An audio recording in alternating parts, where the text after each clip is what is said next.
Folks, Kellyanne Conway got the duty this week, and I am no longer going to call her by her given name, Kellyanne Conway. I am now going to call her the Spin Witch.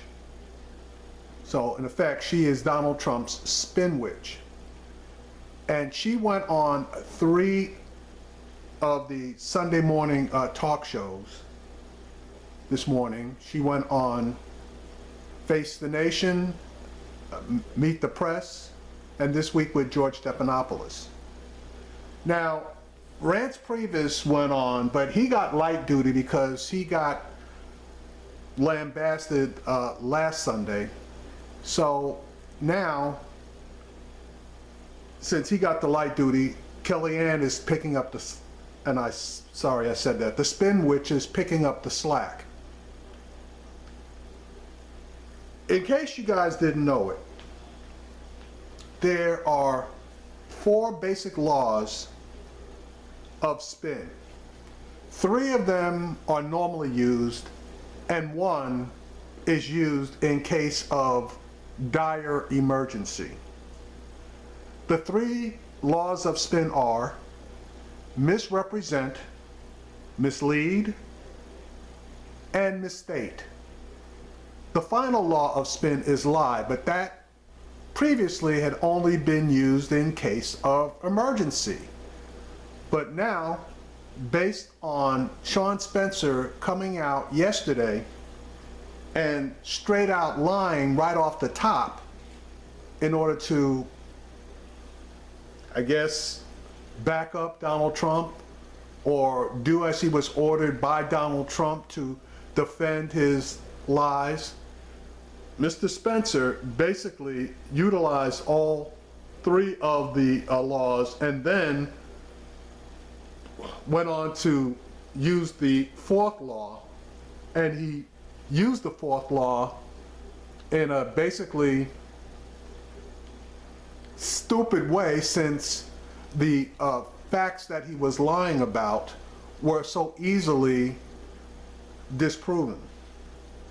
I'm going to play you the Spin Witch's interviews starting from the weakest to the strongest against her. Now, I'm not a John Dickerson fan, and CBS basically needs to replace him because he doesn't know how, or does not press his guests when they are caught. He also allows them to ramble on, and he makes feeble attempts to stop them and basically just swallows his whistle. Now, he is the weakest of the crew. Here's the interview he did with Kellyanne Conway. Donald Trump had a strong reception at his inauguration, and then yesterday there were those marches. He has credited himself with hearing the people, and that's why he was elected. So what is he hearing when he sees those protesters marching? We heard a lot of what we heard on the campaign trail, John. I mean, I think they missed a tremendous opportunity yesterday to really engage America's women and men on the issues that President Obama's legacy has left behind. Why do we have 16 million women living in poverty? Why do we have millions of women and their children without access to health care, even though we've had the Affordable Care Act for 7 years now? Why are so many people struggling to find well-paying jobs in this economy? And why do they feel unsafe in their own communities? And that's something that this president really wants to help solve. I mean, you had profanity-laced, vulgar comments coming from celebrities. Donald Trump, in his inaugural address, talked about the forgotten man or forgotten woman, and now these forgotten celebrities came to Washington to deliver, really... All right, I forgot one of the laws, so I guess there's 5. The one I forgot was misdirect, which is exactly what she's doing right now. Negative messages. We've been hearing the beeping of a moving van in the background there. Everybody knows this is real. But here's my question, Kellyanne. He's now the president of the whole country, so I understand his views about the Obama administration, but he's the guy in the big office now. He's the president.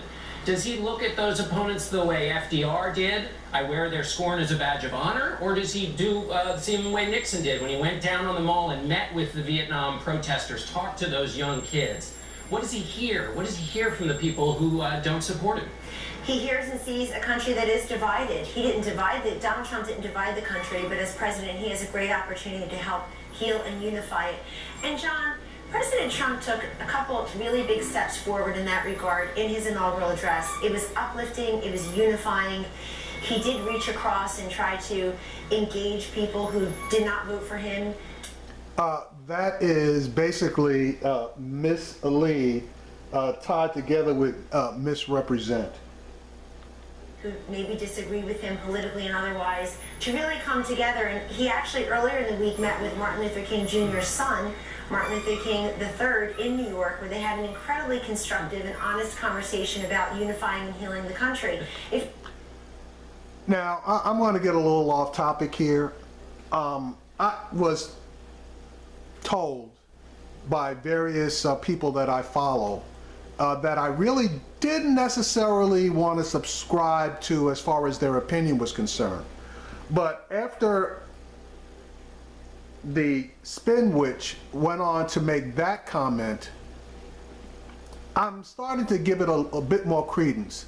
And that is, any black person that is of any stature within the black community has no business meeting with Donald Trump, because what he does then is he utilizes the fact that he met with them to his own advantage. Now,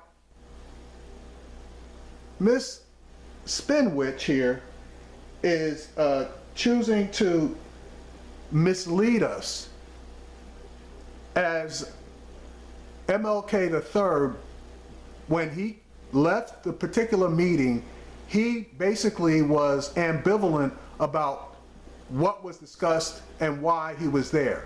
Now, I found out later on that he is a proponent of having photo IDs attached to Social Security cards, which is a government issued ID if you weren't aware of it.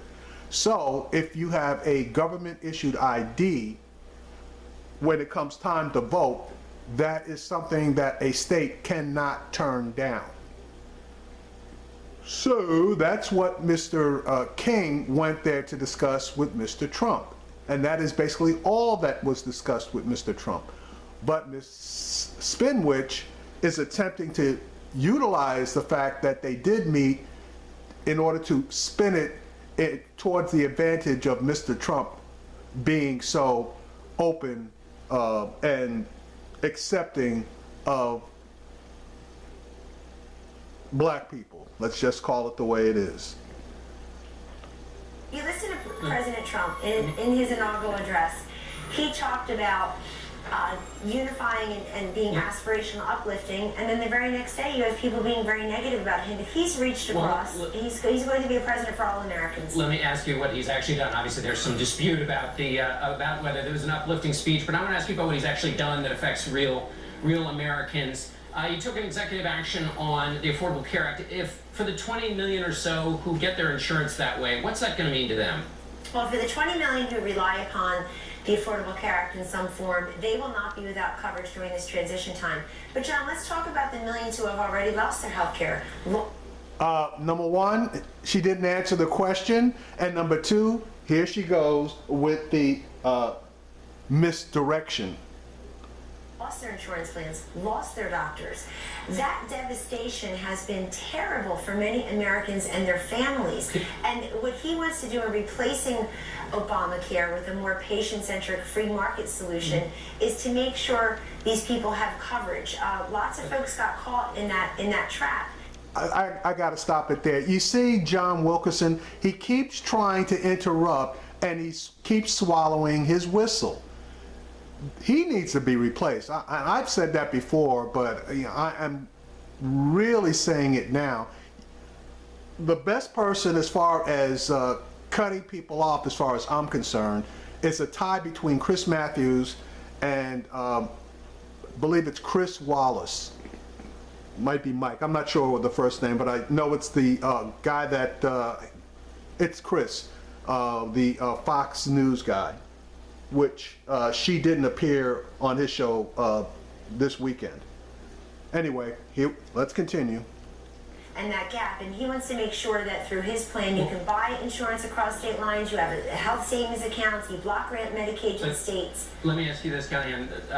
Well, a couple first things. One, the number of health insurance, according to Gallup, only 11% is uninsured in America. That's the lowest in the last 8 years. Is that the standard for Donald Trump's health reforms, that anybody anywhere who loses their health insurance, that will be seen as a failure of his health insurance plan?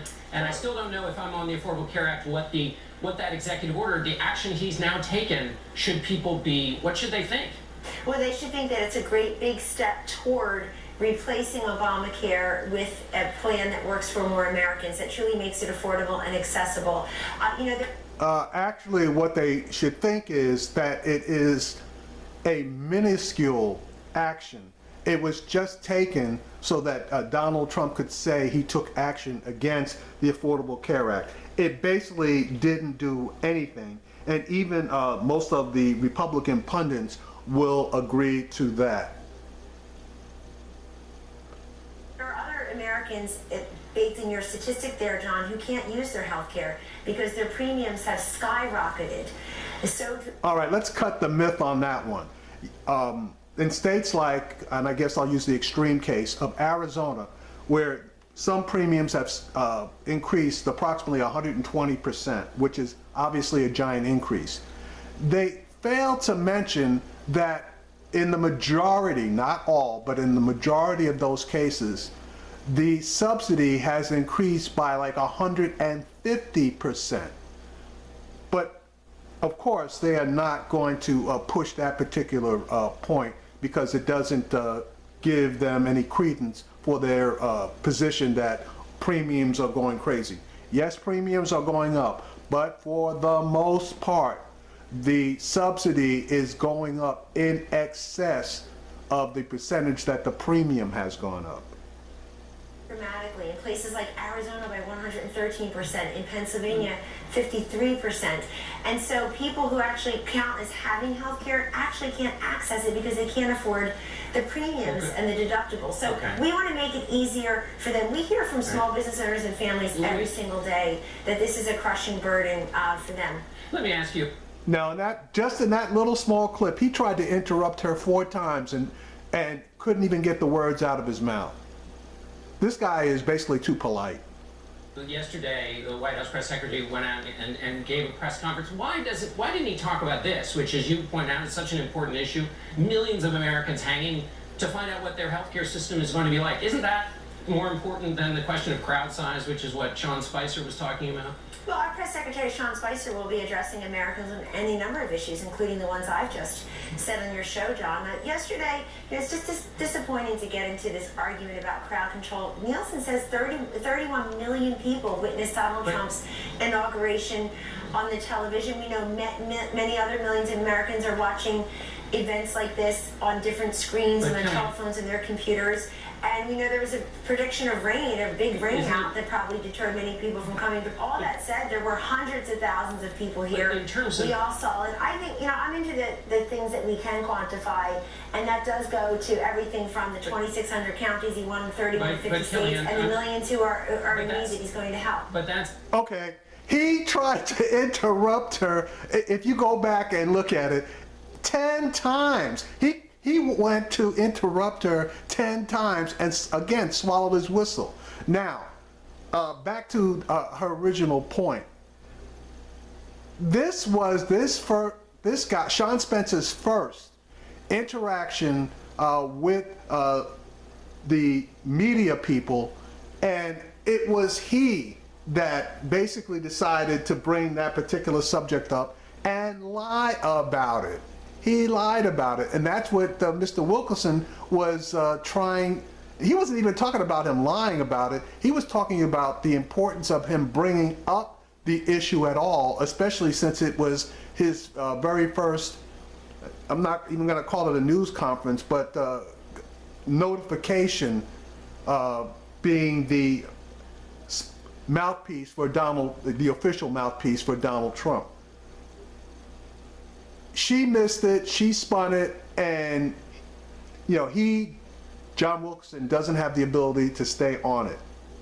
That's in the past. I guess he's now doing things that affect real people, their real lives. No more rhetoric. This is real stuff. So why on a day when you can talk about when you can talk about a thing that the new president has done, the White House chooses to spend its political capital and its time on something that's quite petty relative to the big changes he's going to make in American healthcare? I think it's a symbol for how we're covered and treated by many in the press, John, and that's unfortunate. Look what happened the day before.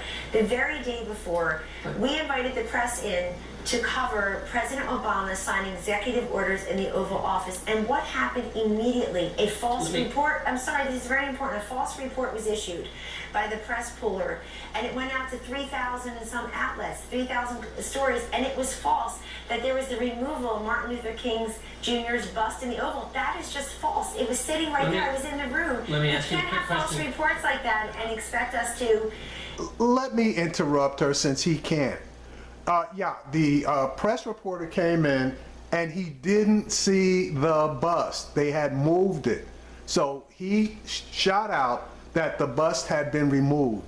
He was informed that the bust hadn't been removed within 30 minutes. And immediately upon being told that the bust was still there, he tweeted out a retraction and an apology, which Sean Spencer, the president's spokesperson, tweeted back to them that they accept the apology. So that should have been the end of it. But now that they have an attack, or not even attack, but a statement of fact that they're asked to comment on, and they have no adequate defense for, obviously they're going to pull out something where they were right. Doesn't matter that they accepted the apology of the person who acknowledged his mistake.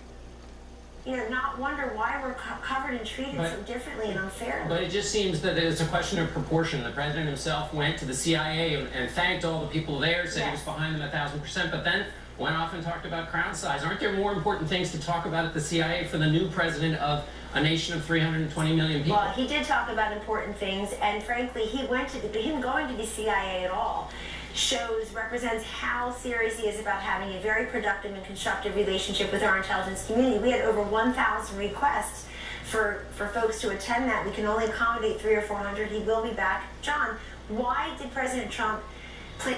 All right, let's talk about that CIA visit. I have it on a reliable source that Donald Trump was standing in the room where the Wall of Stars is located. And if you don't know anything about the Wall of Stars, the stars represent CIA agents that have lost their lives in the service of their country. That is the least political place in the whole CIA facility. And political statements are normally, and I'll say normally, not done standing in front of that particular wall.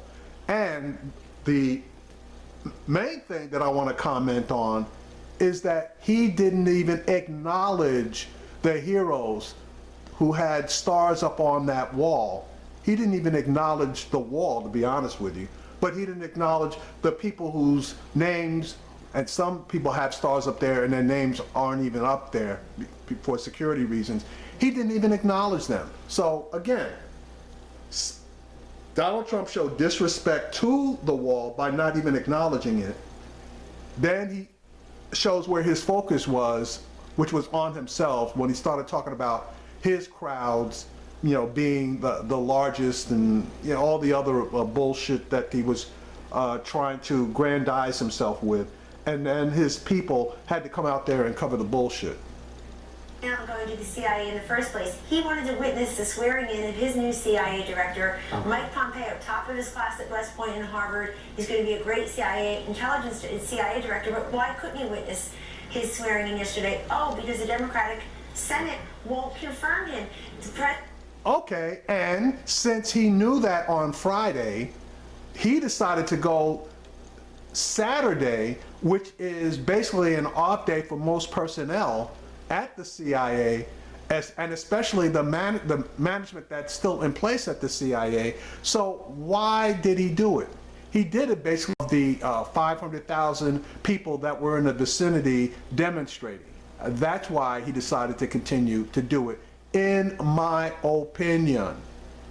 President Trump has nominated 21 of 21 cabinet positions. Only two were confirmed by the time he took office. We can't have a government that way. We need bipartisanship up on Capitol Hill, and the Democrats allowing him to get his nominees through so that we can start the peaceful transition of power. All right, Democrats say Mike Pompeo is likely to be confirmed next week. Let's get it Kellyanne done. Conway, thanks for being with us. Thank you, John.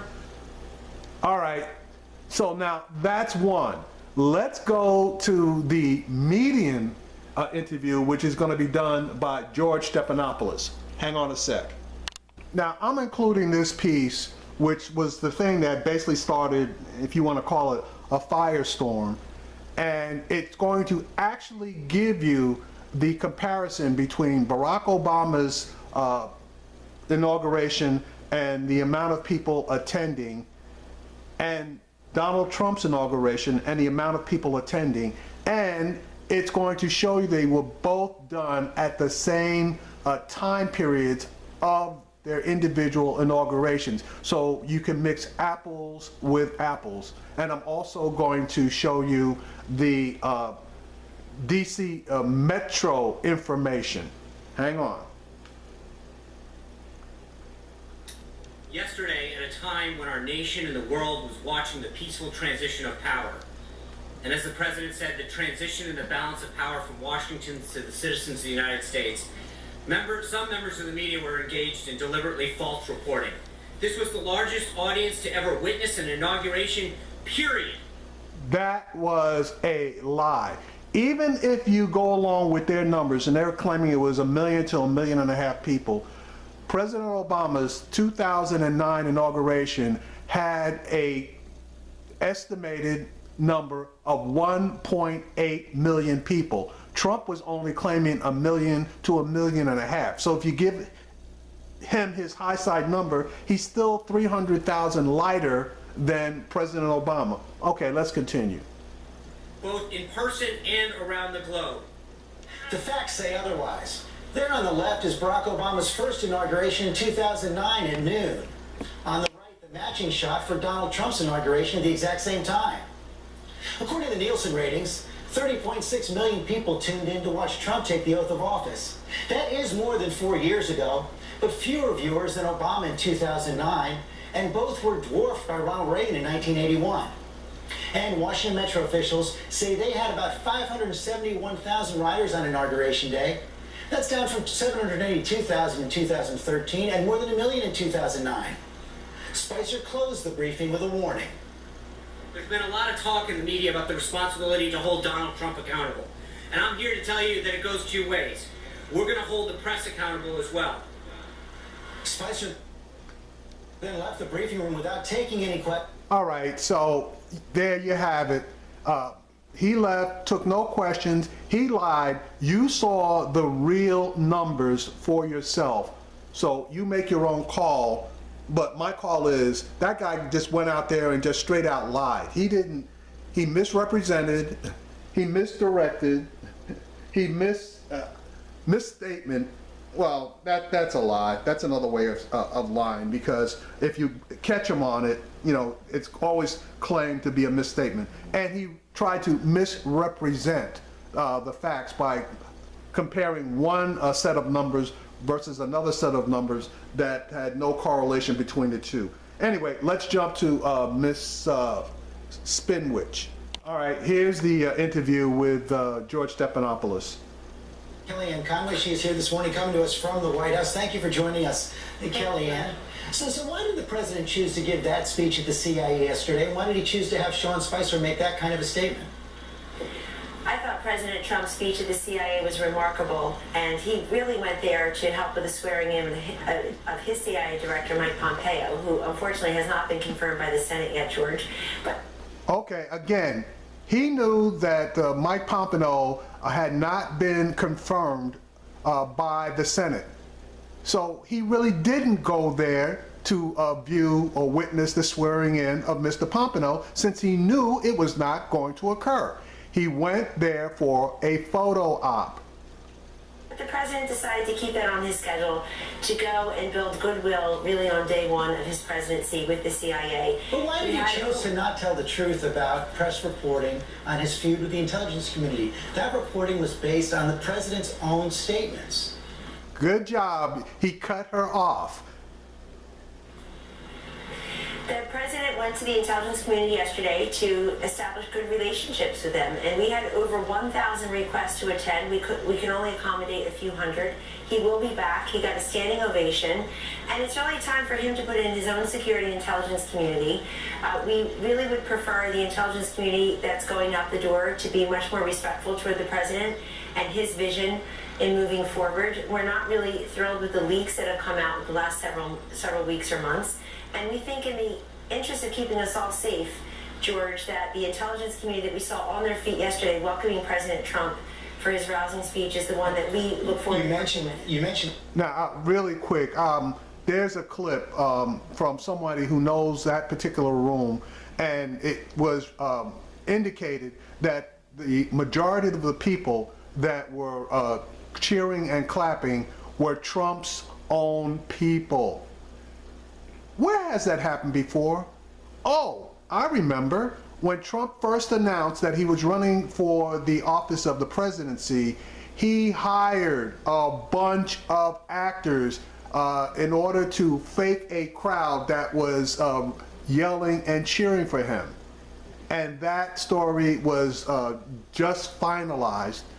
You can Google it and do your own research. But that story was just finalized, and it had to be finalized through the Office of Election Operations, something like that, because there was a complaint that was made, and they actually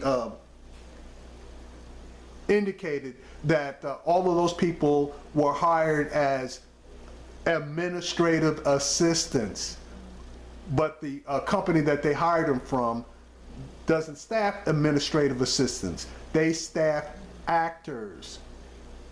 The outgoing officials, as a matter of fact, former CIA Director Brennan did put out a statement yesterday. Here's the statement from his aide, Nick Shapiro. Former CIA Director Brennan is deeply saddened and angered at Trump's despicable display of self-aggrandizement in front of CIA's memorial wall of agency heroes. Brennan says that Trump should be ashamed of himself. Your response?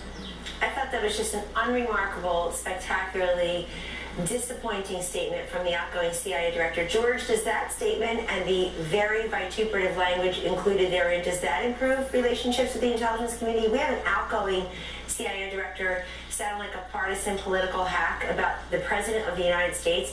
I think everybody needs to take a step back and a very deep breath, George, and think about what their words are. You had President Trump in his inaugural address calling for unity, patriotism, giving America back to its people, its government back to its people. And we have the outgoing CIA director making a statement like that, using that type of vocabulary. How in the world? See, and there you go. He's letting her ramble on, and she's spinning like mad. The whole point of Director Brennan's comment was it was inappropriate for Donald Trump to make a political statement in front of that particular wall that memorialized fallen heroes. Wrong time, wrong place. Nobody's saying that he couldn't have made that statement. He could have just moved somewhere else and given or made the statement after he left that particular area. Nobody would have basically had all that much to say. But the fact that Brennan took offense to Trump basically patting himself on the back and pumping himself up in front of the fallen heroes who in some cases are going to be anonymous forever, that's what he took offense to. And Jesus, you mean looks like she's had one facelift too many. Does that improve relationships with our intelligence community. It was deeply disappointing While we're and still on, unnecessary. While we're still on the intelligence community, you know, several intelligence agencies and the FBI are now investigating possible contacts between Trump associates and the Russians during the campaign. Will President Trump pledge to allow those investigations to go forward without any interference from anyone in the White House? Well, our executive branch does not believe in interfering in what the legislative branch chooses to do. We believe in federalism. I would But say that these are in the government. These are the agencies of the government of your administration who are now investigating. Well, same thing. We're not going to comment on that if they feel that they need to do that. But I will say that these media reports struck us as brand new information. We have no idea what's going on. I was the campaign manager contemporaneous with some of those events, and I assure you that I wasn't talking to Moscow. I was talking to people in Macomb County, Michigan, which is how the president became the president. So you're confident nothing will come of this investigation, but you're saying the White House will not interfere with it in any way. Let's talk a little bit more about what happened yesterday in the White House briefing room and Sean Spicer's briefing. Was that the president's idea? Well, the president supports his press secretary in his press operation, obviously, and I think that our press secretary, Sean Spicer, was... See, this was a simple yes or no question, but she didn't say yes or no. She basically is spinning, and it's most people's opinion that the tone and tenor of that press conference that Sean Spicer gave was just a few notches below being out of control. He raised his voice. It was almost like he was becoming fanatical. Making the point that accountability has to go both ways. You know, George, just the day before in the Oval Office, while the president was signing executive orders, we allowed a press spray in. I was there. And sure enough, a press pooler gave a false report that the bust of Martin Luther King Jr. had been removed from the Oval Office. That is just false, and it is dangerous and destructive on day one for the press to be reporting false information like that. The bust of Churchill had been returned, and the bust of Martin Luther King Jr. was also there. That press pooler has apologized, but the damage was done. Well, see, at least she acknowledged that the guy apologized. She forgot to mention that Sean Spicer accepted his apology and all assumed that it was a done deal. But now, as I stated in the interview that she did with John Dickerson, that's going to be rolled out every single time that the issue of the false information that Spicer put out there is commented on. Point there is, I think you're right, he probably shouldn't have reported if he wasn't positive, but when he was called on it, when he found out the truth, he did apologize. On that, I do want to get to this issue of accountability, though, because you all make that point often, but you had instances yesterday where both the president and Sean Spicer talked about the reporting on the crowd side and repeated things that just aren't true. George, the crowd size, it's actually not a very animating topic to me for a very simple reason. Okay, so now we got to get away from this crowd size, and we got to get away from the fact that Trump lied and Sean Spicer came out and lied. So now we have to deflect. We had hundreds of thousands of people here, there's no question. I mean, I was on the platform where the president was. We saw crowds as far as the eye can see. But you know, presidents are not judged by their likability ratings among contemporaries or the crowd sizes at their inauguration. That's not what they were saying when they were running for president. Every time that Trump came out there, he was always talking about his crowd size and how they were so much bigger than everybody else's, including Bernie. He wouldn't lie about Bernie's crowds because everybody could see Bernie's crowds, but he damn sure said that his crowds were bigger than Bernie's and much, much bigger than everybody else's. So every time he got out there, he commented about crowds.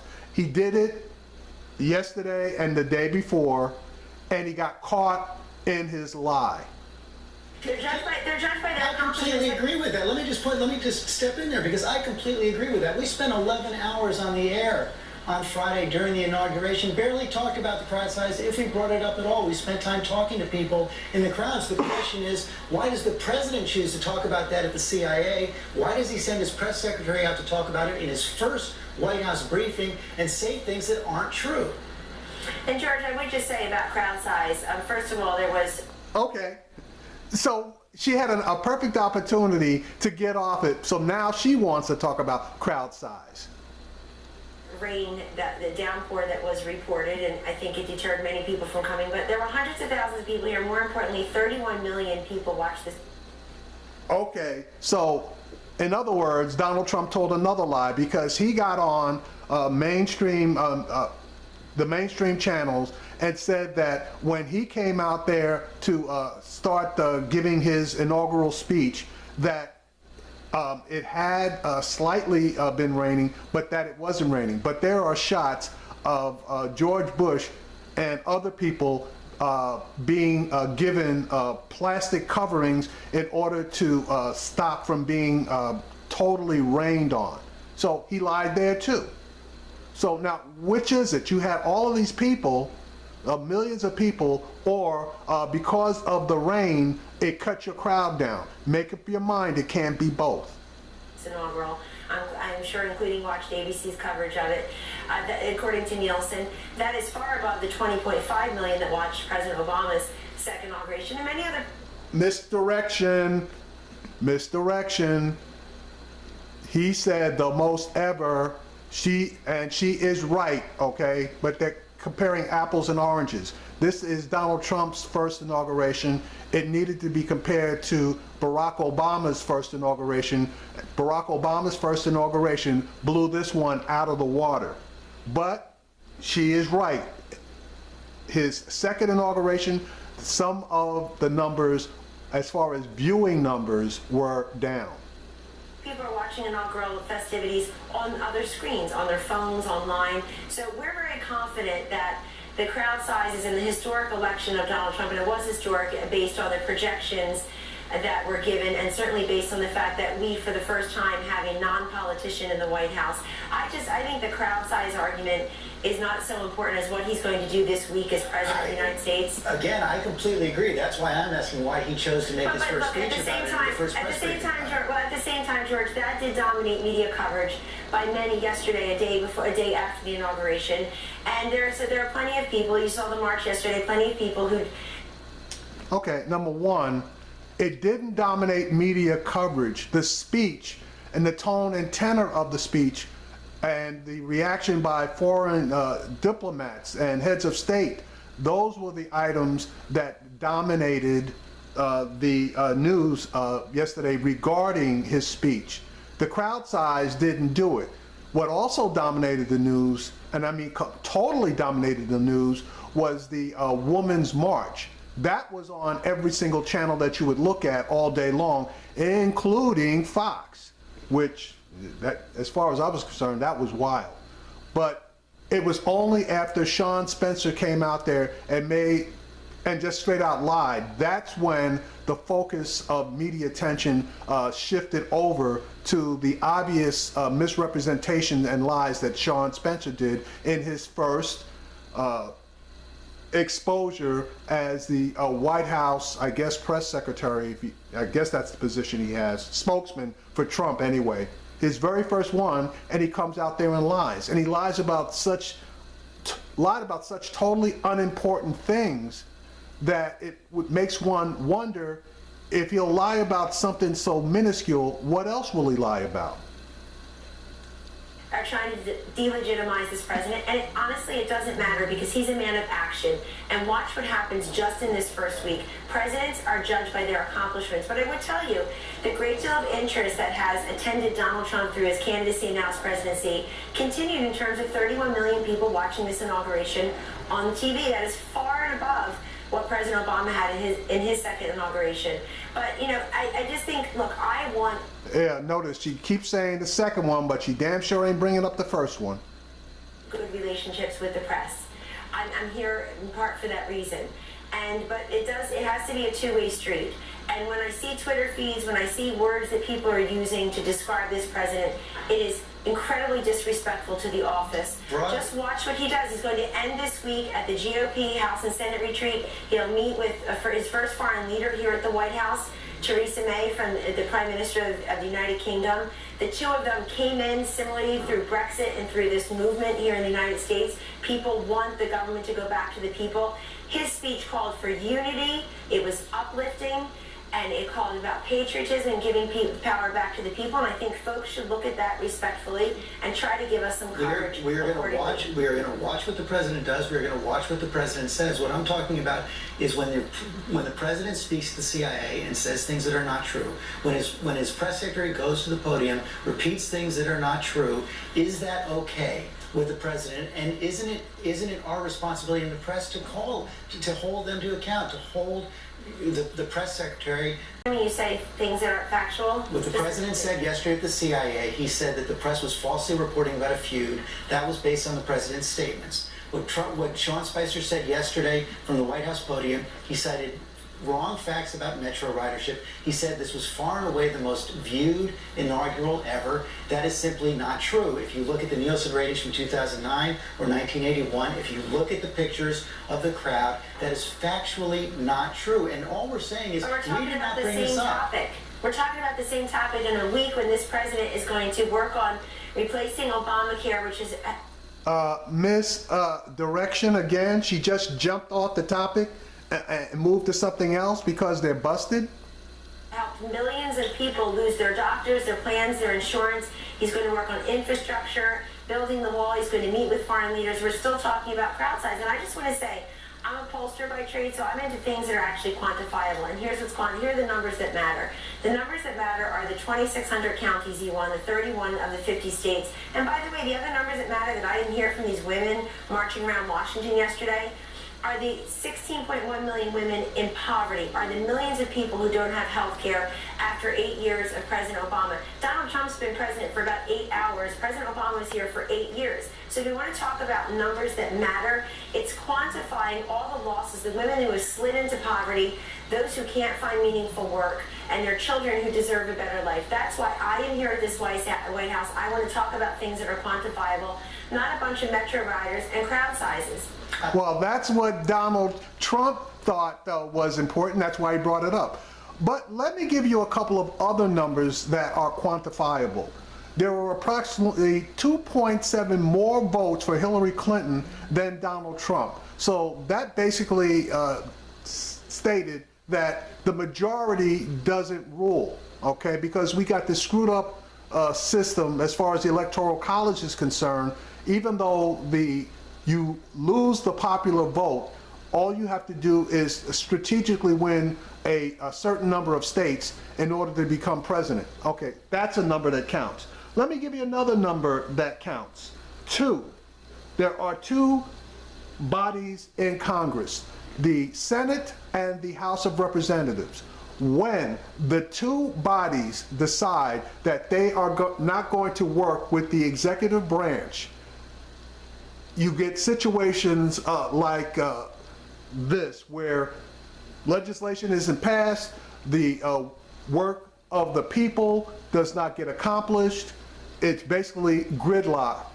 So 2 is also an important number. And if the 2 houses of Congress had decided that they wanted to work with Mr. I'm willing to bend over and take it up the butt, Obama, a lot more stuff would have been done than was done. Again, it was the president who brought up crowd size. One final question on this. Does the president believe it's important for his press secretary to be factual from the podium and to take questions from the podium? Yes, he does, but I want to tell you something else. It is completely irresponsible, if not worse, for members of the media to be calling our press secretary a liar and worse. He is a liar, so that's not irresponsible. And everyday guys that quote unquote don't want to be politically correct, as Mr. Trump claims that he's not, calling Sean Spencer a liar is exactly what needed to be said. Twitter and Facebook and elsewhere and in articles. That is not the way to start relationships with the press. I believe in a free and open press. And people have to cover the presidency, respect the office and its current occupant, and we need it to be a two-way street.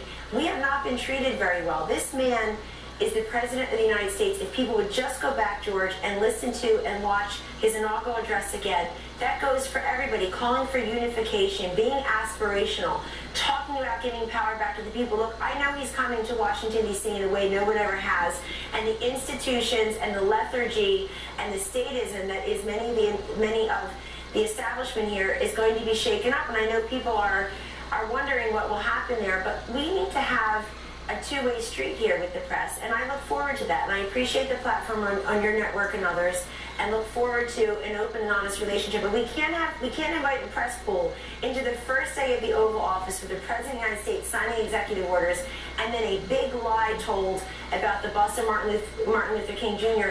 days after our President Donald Trump met with Martin Luther King III in New York and had an I told you, okay, in the previous section that they are going to bring up that visit with Martin Luther King III every chance they get, okay, in order to give themselves cover. incredibly powerful and constructive conversation with Martin Luther King Jr.'s son, saying that he wants to support this president, that he believes we must unify and heal the nation. And then you have a bunch of people from the press writing these snarky articles that were also false. It has to go both ways, and it has to start right now. It starts, and yesterday the president started it with his speech. The president's press secretary started out with his statement in the briefing room where he called the press reckless, wrong, and shameful. You're right, we spent enough time on this right now. I do want to get to a question on Obamacare. You had? Okay, real quick, before he gets to Obamacare, I invite anybody who has not seen that speech in its entirety to take a look at that speech and make a decision for yourself whether it was quote-unquote uplifting or if it was dark and foreboding.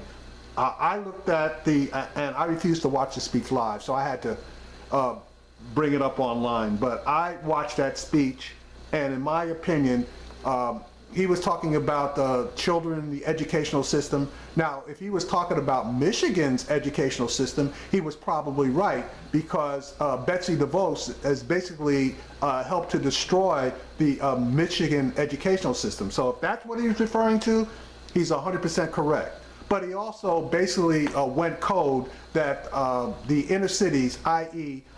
Black people, we are basically living in a hellhole, and there's no sunshine or any light in those particular communities, and that couldn't be further from the truth.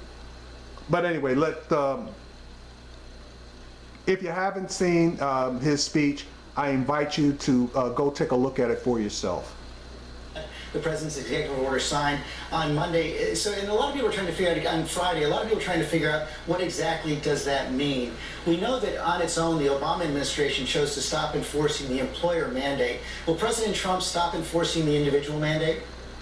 Well, what President Trump is doing is he wants to get rid of that Obamacare penalty almost immediately, because that is something that is really strangling a lot of Americans to have to pay a penalty for not buying. So he'll stop enforcing that mandate? He may, He may, really.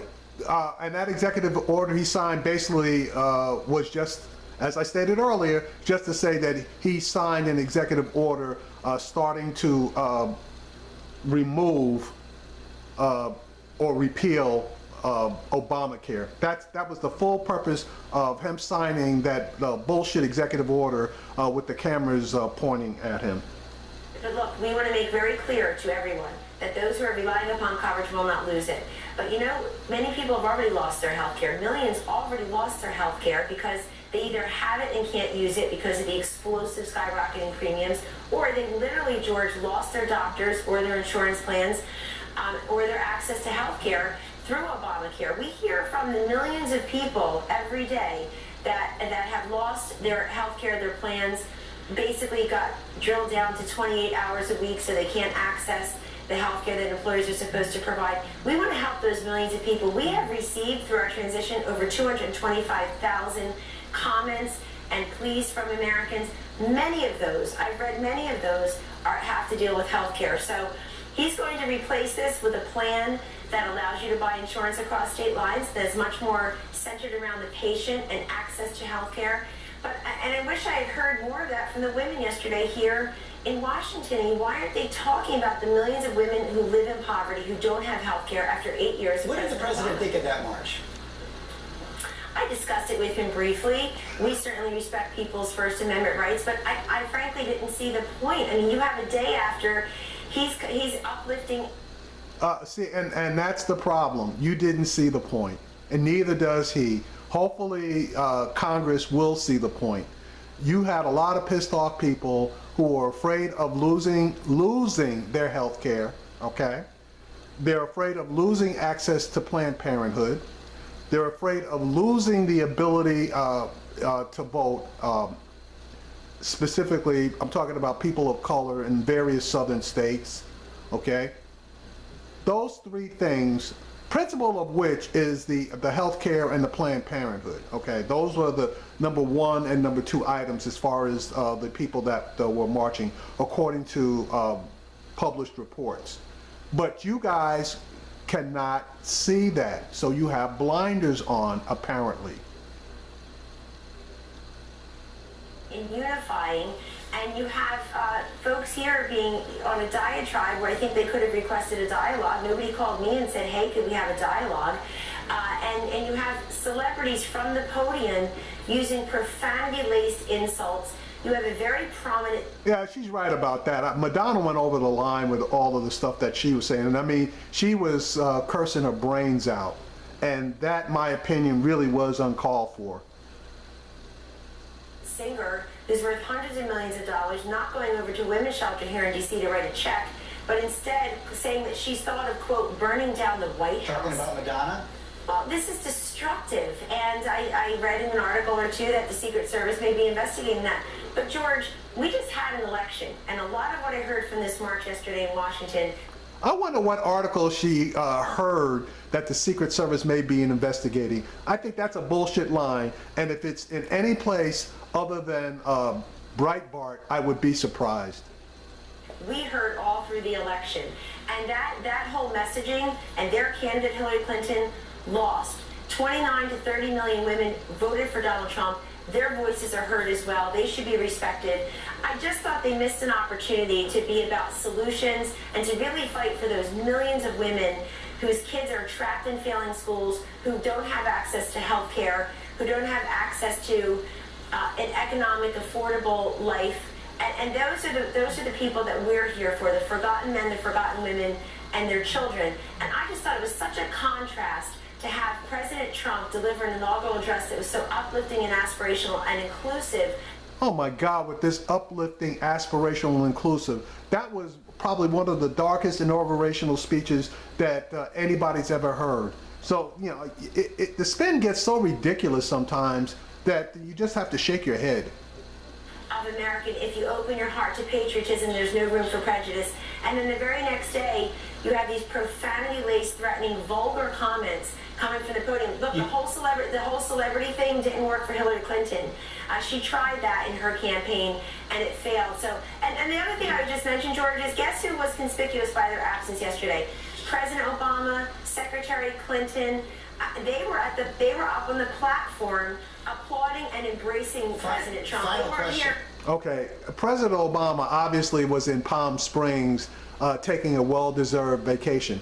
Honestly, I don't know where the heck Hillary Clinton was, and she is pretty much right. Hillary Clinton should have been out there somewhere because they did have a major march with a bunch of well-known people in New York. So she should have brought her loser behind down there and at least made an appearance and said a few words. Now, this is the part that is going to make news, and I want to see how many people are going to pick this up.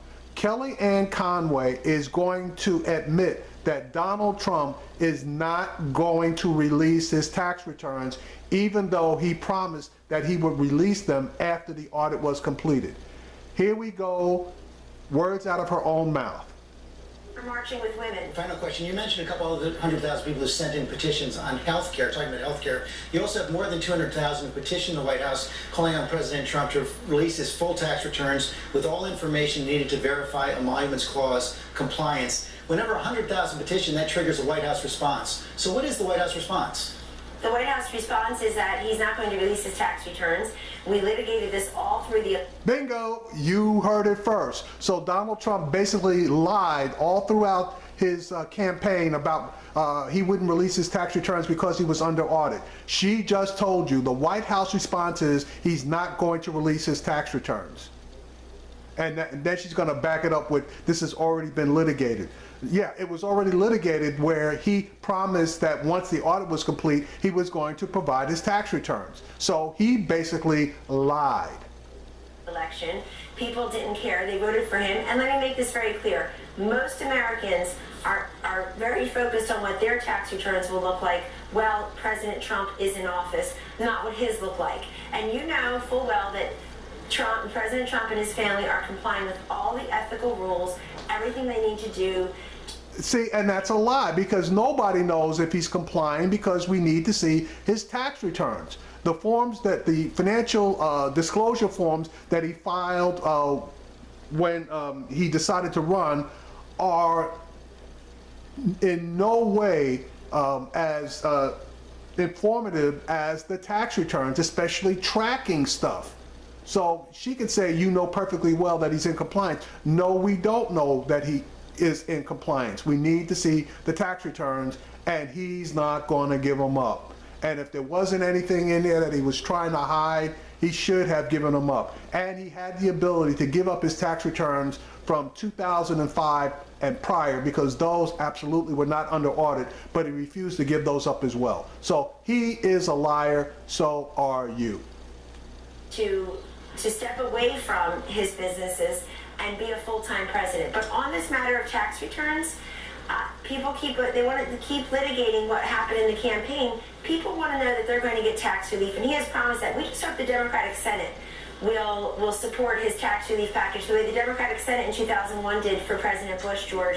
They passed tax relief for all Americans by June of that year. We hope the same happens here. President Trump has appointed 21 of his 21 cabinet nominees, and only 2 have been confirmed. It's really time for Democrats to step up and stop talking about bipartisanship and be bipartisan when it comes to passing that tax reform so that Americans' tax returns look better this year and confirming these nominees. We need a Treasury Secretary, we need a Commerce Secretary, we need a new government that works, and we hope they'll meet the call very soon. Yeah, and she's right. We do need all of that, except the persons that Donald Trump has nominated for those positions, for the most part, at least half of them are pieces of shit, especially Steve Mnuchin that he's nominated for Treasury Secretary. This guy is the biggest douchebag in the world. This guy foreclosed on 80-year-old widows that had made 27-cent mistakes in their mortgage payments, and he kicked them out of their houses. I did a video on this guy. Okay, I'm not even gonna go into Jefferson Beauregard Sessions. I did a video on him. That guy's a racist, and that's my opinion. And then you got Betsy DeVos. She doesn't know a damn thing about education. He's making her the Secretary of the Department of Education. She doesn't even know about the most basic things as far as the educational process is concerned.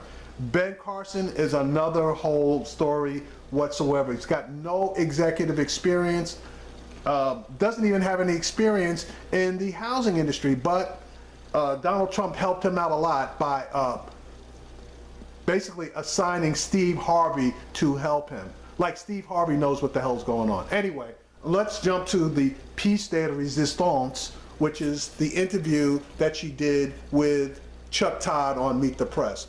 This one is the one that really set everybody off. All right, a couple of matters of housekeeping. Normally, a CNN would have gotten an interview with a Trump representative now from the White House, but I guess Donald Trump has decided that he is going to freeze CNN out. I checked out their particular Sunday morning show, and they had indicated that they had asked for a representative from Donald Trump to appear on their show in order to discuss, obviously, the past couple of days' events, and they were refused. Now, that being said, I'm interjecting this particular portion of the Meet the Press show for informational reasons before I kick in his interview with Miss Spinwich. Here we go. The time when a new president took the oath of office and hundreds of thousands of people gathered on the Washington Mall to celebrate.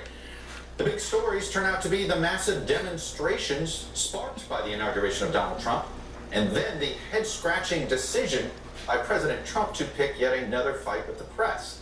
Across the country and around the world, more than 2 million people, mostly women, took to the streets to fight for women's rights and to rebuke President Trump.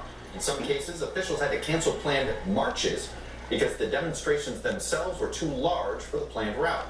The huge crowds clearly rattled the White House late in the day on his first full day in the job. The new press secretary, Sean Spicer, gathered reporters, took no questions, and then flatly accused the media of lying, intentionally lying, to understate the size of Mr. Trump. Period. Both in person and around the globe. Spicer says the pictures tell the story. So here are the pictures. On the left is a shot taken from the Washington Monument moments before noon, the day of President Obama's first inaugural. Photo on the right is moments before noon on Friday on the same camera. Which crowd is larger? All this came a day after President Trump's inaugural address, which delighted supporters with its plain-spoken bluntness, very Trumpian, and will be remembered domestically as the American Carnage speech, and its images of a country as a wasteland of crime, drugs, and rusted-out factories. Around the world, it will be remembered as the America First speech. But it was the marches, in their stunning size and scope and number, that stole the weekend. In Washington, D.C., and around the nation, from New York City to Boston, Chicago, Seattle, Los Angeles, and even every continent around the world, millions of women marched in protest. The message, a historic rebuke to Mr. Trump and a declaration of feminism in a polarized America. Thank you for understanding that sometimes we must put our bodies where our beliefs are. With signs, many made a poster board, often with kids in tow. Women and some men showed up in other cities: Houston, Indianapolis, Miami, Phoenix, Denver, even in Juneau, Alaska, and Little Rock, Arkansas. Women crowded the Capitol steps. The giant throngs may have actually prompted President Trump to complain that reporters underplayed the size of his crowd.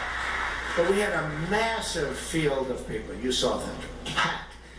I get up this morning, I turn on one of the networks, and they show an empty field. Mr. President. A country divided, fully on display at Friday's inaugural as well. Among President Trump's supporters, there's hope. It's really exciting. There's a vibe in the air. Making history on Change America. I think this is going to be a dizzying 100 days, first 100 days. But 70% of Americans believe that under President Trump, divisions will continue or get worse. Past presidents in divided times have reached out to opponents. Nixon during the Vietnam War. We are caught in war wanting peace. We're torn by division wanting unity. We cannot learn from one another until we stop shouting at one another. George W. Bush after a disputed election. And sometimes our differences run so deep, it seems we share a continent, but not a country. We do not accept this. But Mr. Trump's 16-minute inaugural address, crafted by advisors Steve Bannon and Stephen Miller. Now, I heard that speech, and as soon as I heard it, in my opinion, it had Steve Bannon's fingerprints, footprints, and ass prints all over it. While pleasing supporters was a declaration of combat. Mr. Trump presented a dark, dystopian picture of the country he is inheriting. Forgotten men and women trapped in poverty, rusted out factories, deprived of all knowledge. The crime and the gangs and the drugs. This American carnage stops right here and stops right now. President Trump proposed a solution more populist and nationalist than it was conservative. His rallying cry? America first. Is borrowed from Charles Lindbergh, though Mr. Trump and others have rejected Lindbergh's isolationism and anti-Semitism. Around the world, some foreign leaders were rattled by President Trump's America First declaration, worrying it means a new jingoism and an end to U.S. commitment to international agreements and institutions. And joining me now is the counselor to President Trump, Kellyanne Conway. Ms. Conway, welcome to the White House North Lawn, which will become a familiar place for you, I think, for the next few years. Let me begin with this question. The presidency is about choices, so I'm curious why President Trump chose yesterday to send out his press secretary to essentially litigate a provable falsehood when it comes to a small and petty thing like inaugural crowd size. I guess my question to you is, why do that? Chuck, the president did many things yesterday and the day before that are very meaningful to America. He signed executive orders to stop Obamacare and all of its problems. Let me stop her right there and give you a heads up. Chuck Todd is going to get up on her at least 4 times, and she's going to refuse to answer, and he's going to point out how many times that he's pushed up against her, and she still is not going to be able to come to Jesus. Many people have lost millions of people have lost their insurance, their doctors, their plans. So that stops right now. He's going to replace it with something much more free market and patient-centric in nature. And on this matter of crowd size, I mean, for me, I think the most quantifiable points of interest for Americans should be what just happened a few months ago that brought him here, the 31 of 50 states he won, the 2,600 counties, the 200 counties that went for President Obama that now went to President Trump, and the fact that 29, 30 million women voted for Donald Trump for president. They should be respected. Somebody should cover their voices as well. I'm about things that are quantifiable and important. I don't think ultimately presidents are judged by crowd sizes at their inauguration. I think they're judged by their accomplishments. And we know that President Obama and his accomplishments, there's a lot of unfinished business there. And on this matter of crowd size, I think it is a symbol for the unfair and incomplete treatment that this president often receives. I'm very heartened to see Nielsen just came out with the ratings, 31 million people watching the inauguration.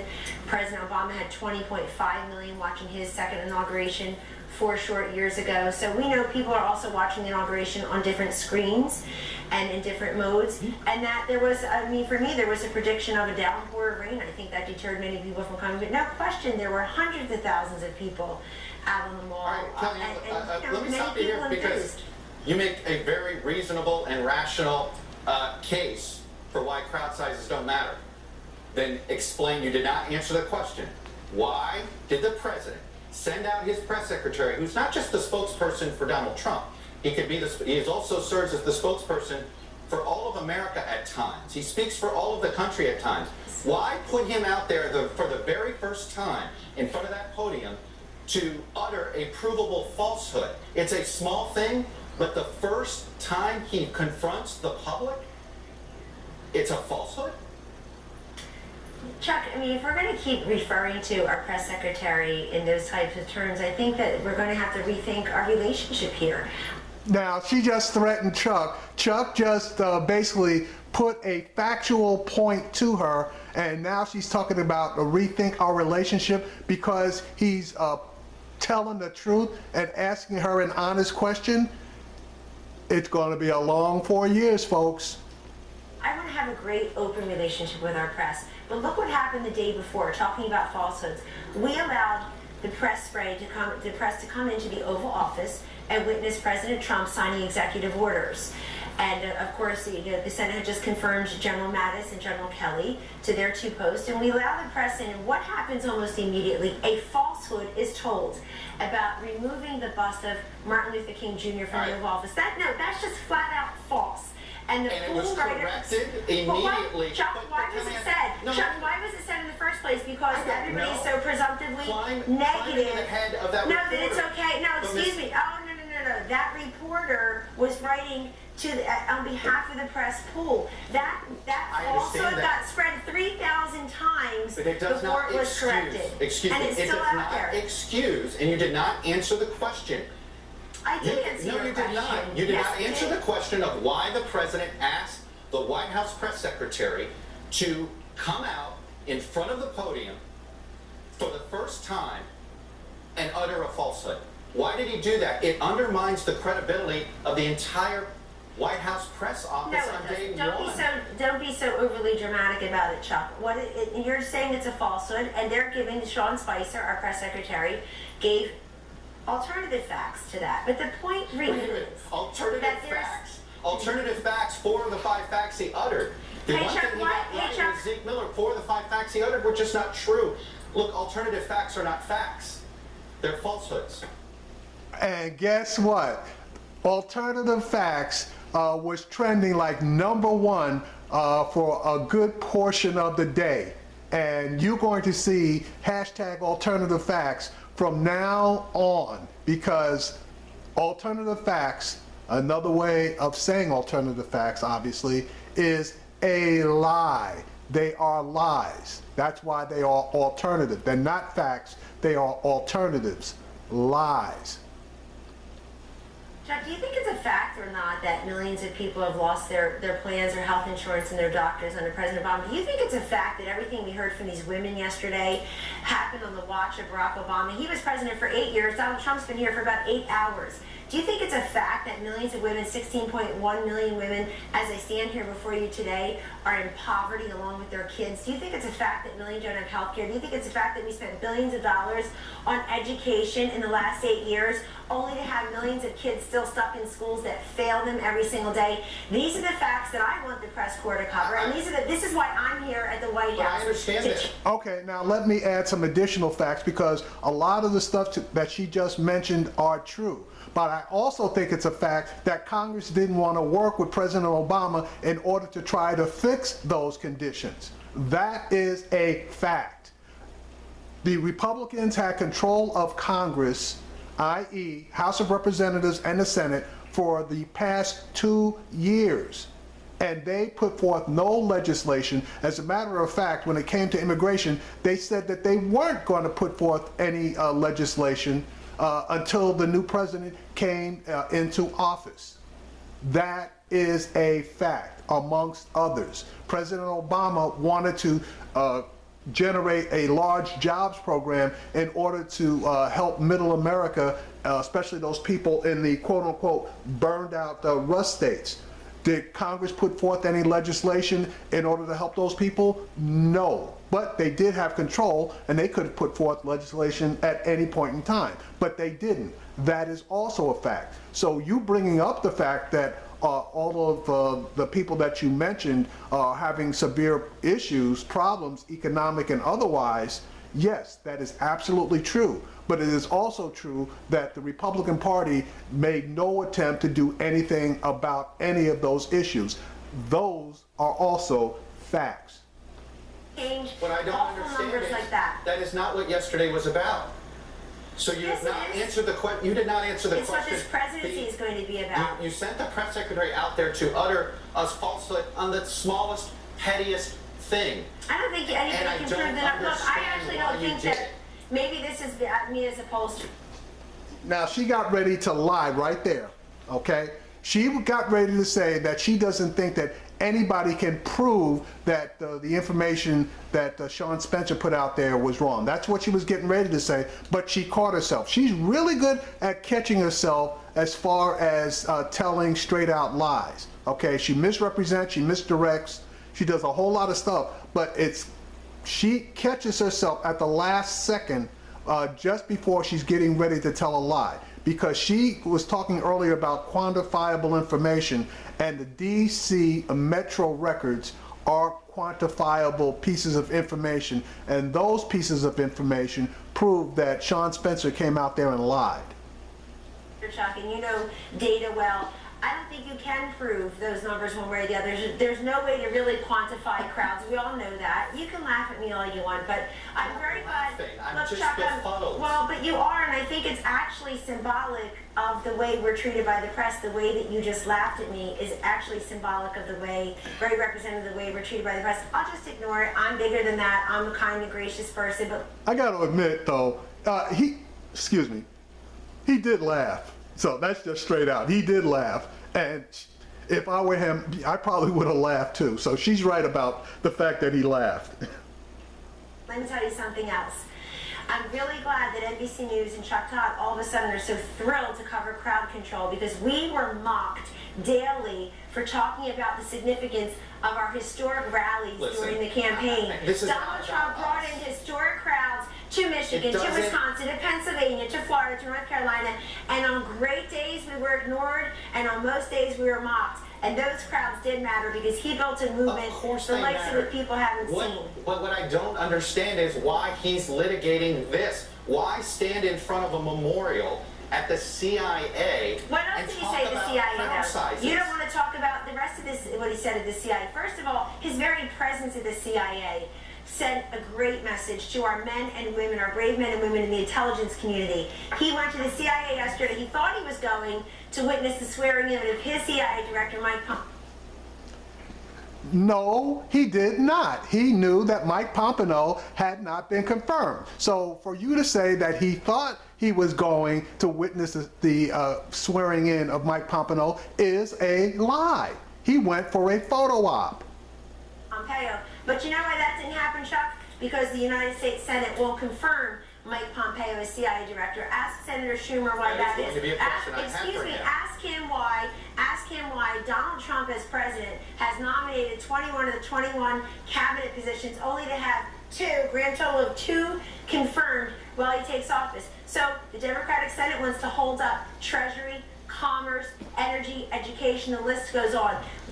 I can answer that question, and you don't even have to go to Schumer, because all of those people suck, okay? The 2 people that passed basically had the lily clean records. If they had brought up Elaine Chao, who's the wife of Mitch McConnell, she would have passed through with flying colors too. Anybody that was pretty much, that was clean, okay, would have no problem, and is going to have no problem being confirmed. There are 21 cabinet positions. The Democrats are going to have some serious problems with at least 8 of them, if not 12 of them, but 8 for sure. We should have the respect and deference of having a cabinet seated so this peaceful transition of power occurs properly. But he went to the CIA because lies have been told about his relationship and his respect for the intelligence community. So he went right there. We had over 1,000 requests to attend. We can only accommodate 300 or 400, and he embraced the intelligence community. Can I ask you to tell me what lies about the intelligence community were uttered about President Trump's relationship with the intelligence community? That he doesn't respect them? Do you think what outgoing CIA director said yesterday in a statement, using the vocabulary, the language he used about our new president of the United States, somehow, quote, improves our relationship with the intelligence community? It is irresponsible, it is reprehensible, it is totally unnecessary. Then let me ask you this. Is this responsible? He called it, was disgraceful intelligence agencies allowed any information so false and fake out disgrace, say that something Nazi Germany would have done and did so. Disgrace, that was on January 11th. Was it right to compare the intelligence community with Nazi Germany? What's not right, Chuck, is that the day before you had... Notice she's not going to answer the question. She's going to spin away to something else. People releasing a dossier full of junk and lies and fake news. And why did they release the dossier? Because people knew that Russian hacking was fading from you as an election that had been totally dismissed as having any credibility or nexus towards our election results. Hillary Clinton lost that election fairly and squarely, basically running on the same messages we heard here yesterday in Washington, D.C. and elsewhere. I heard like a repeat. It was this awful sequel. As awful as the original. We just litigated all this in the campaign. They came to Washington and said the same thing. Did she just disparage and his number is low because he said 2 million. The number was probably closer to 3 to 3.5 million. But did she just disparage all of those women, men, and children that marched around the country? I think she did. President Trump is very concerned about the leaks that have occurred, and very concerned that people would would really denigrate the respect that he has for men and women of the intelligence community. Why don't you go back to his statement on Friday, January 6th, after he had an intelligence briefing that he and Vice President Pence won't talk about because it's top secret, and they won't leak about it because you're not supposed to. They're protecting our intelligence, and they're protecting the security of people like you and me and our children, Chuck, by not leaking. But what he said that day on January 6th, put that statement up for your viewers if you want to do us an honest service. He said in the beginning of the statement, I respect the service of our great men and women in the intelligence community. And then the last part of the statement was that he looks forward to directing his own intelligence team within 90 days of becoming the President of the United States to give us a better view of cybersecurity and to put better security measures in place. All right, let me stop this lying person right there. Yes, he did in fact say at that point that he respected him. But then he turns around later on and calls them a bunch of Nazis or compares them to a bunch of Nazis. So this guy is schizophrenic. If you're doing something positive for him, he loves you. And if you're doing anything other than something positive for him, he hates you. There's no in between. There's no moderation. There's no even time out to thoughtfully consider what you're saying and what consequences it will have. Nice if he had a CIA director. He doesn't today because the Democrats are holding up his CIA director. I want to go back to a question. Stay in office to utter a provable falsehood that now calls into question everything the press secretary of state will say from here on out. It will for many Americans. No, it doesn't. You want them to hear that. You want them to hear that I'm not answering your questions, which I'm doing. You want them to hear that they can't. She didn't answer the question, okay? So she's basically stating that she has, but she hasn't answered the question. And like I said, 4 or 5 times he's asked her the same question and she refuses to answer it.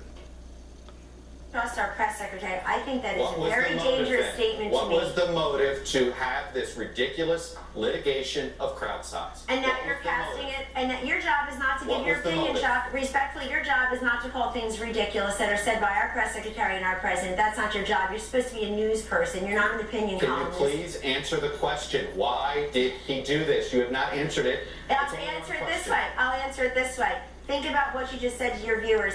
That's why we feel compelled to go out and clear the air and put alternative facts out there.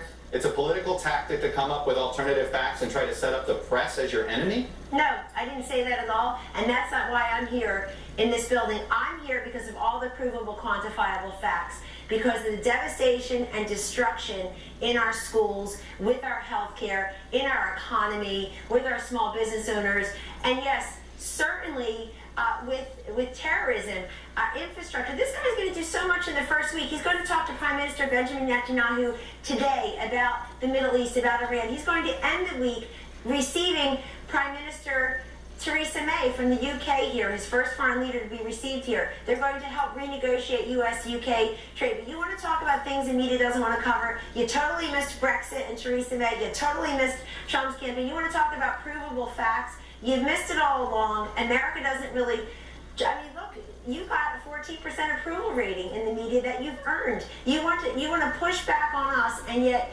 you have a 14% All I'm looking approval for rating. is an answer to a simple question. You never answered why or the motivation of what was necessary about doing that yesterday. Tell me why you just referred to us as ridiculous. Tell me why we were lied I about with the think the MLK debate bus. is ridiculous, and I did not say anything about ML. You're deflecting. NBC covered that fake. NBC covered that false report. NBC covered that false report, as did 3,000 other articles that are still up online. Chuck, you can't have a press coming into the Oval Office on day one of the administration. We welcome them in to be open and gracious and to have a great relationship with the press.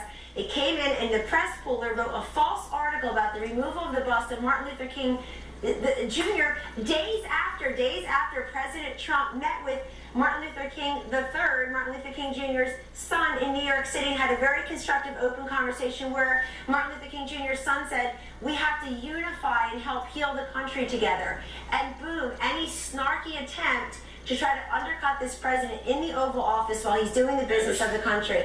We can't have this kind of relationship. I completely agree, but I'm sitting here trying to answer basic questions, and you're trying to attack me with some I'm not attacking with you. some You weird attacked us. Twitter That's feed ridiculous. with some weird Twitter feed that you guys are obsessed with. Look, I'm gonna have to leave it there. You have another interview to go to. I have a rest of the show to go to. Kellyanne, Conway, I Yeah, appreciate you ask Chuck coming on the Schumer show. why we don't ask Chuck Schumer why we don't have cabinet secretaries approved. We nominated 21. They've approved 2. I will, among the questions I have for him. Thank you. Thank you. All right, so there you have it. You decide for yourself.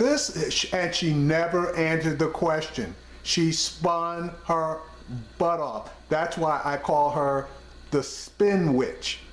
All right, because obviously that's all she does is spin, and the witch part, you're gonna have to decide where that came from for yourself.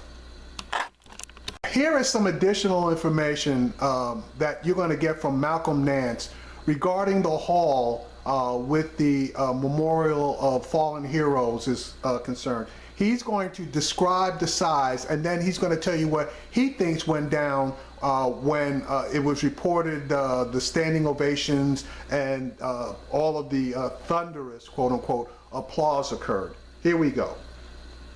John, I've been in that hall. I have placed my hand on the stars of my fallen friends. And let me tell you something, that room is approximately 25 feet deep. There's enough space there for maybe 3 rows of 20 people in that exact space of the hall. There's a T hallway off to the left, which is what he was complaining about with the columns, which is where all the guests and others there. The CIA officers who were in front were not applauding. There is an applause team off to the side. You even see them turn their heads to wonder who the hell is applauding in here. It is a disgrace that happened on that spot. It is despicable, and I am disgusted by the behavior of the Trump administration on what they did in that room. All right, so that just tells you that, again, that applause, he went there for a photo op. He had a bunch of his guys that were actually just outside the hall and probably possibly around the back of the hall. So when it came time for introductions and applause lines, they were the ones that were standing up, jumping up and down, and giving him rabid applause.